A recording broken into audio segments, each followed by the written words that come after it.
FIFA club বিশ্বকাপে আজ বুধবার রাতে সৌদি প্রো লিগের ক্লাব আল হিলালের মুখোমুখি হবে রিয়াল মাদ্রিদ। তবে ম্যাচের আগেই দুশ্চিন্তায় পড়েছেন দলটি, কারণ দলের অন্যতম তারকা কিলিয়ান এমবাপ্পের জ্বরে আক্রান্ত হয়ে মঙ্গলবার থেকেই অনুশীলনে আসেন। রিয়ালের পক্ষ থেকে জানানো হয় হালকা জ্বরে ভুগছেন ফরাসি এই ফরোয়ার্ড, ফলে ম্যাচের আগে তার খেলা নিয়ে রয়েছেন অনিশ্চয়তায়।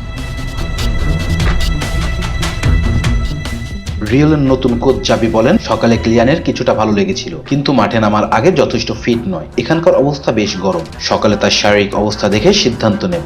গত মৌসুমে রিয়ালের জার্সিতে দারুণ ফর্মে ছিলেন কিলিয়ান এমবাপ্পে, সব প্রতিযোগিতা মিলিয়ে করেন 43 গোল। তবে মৌসুম শেষে রিয়ালের লা লিগার দ্বিতীয় এবং চ্যাম্পিয়ন্স লিগ থেকে বিদায় নেয় কোয়ার্টার ফাইনাল থেকেই।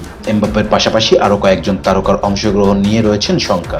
রক্ষণভাগে Antonio Rodrigo, Dani Carvajal, Eder Militao এবং মিডফিল্ডার এদুয়ার্দো এখনো পুরোপুরি ফিট নন তারা। কোচ জানিয়েছেন রদ্রিগো দারুণভাবে পুনর্বাসন করছেন, দ্রুতই ফিরতে পারে। নতুন কোচ হিসাবে এটি তার জন্য প্রথম বড় মঞ্চ।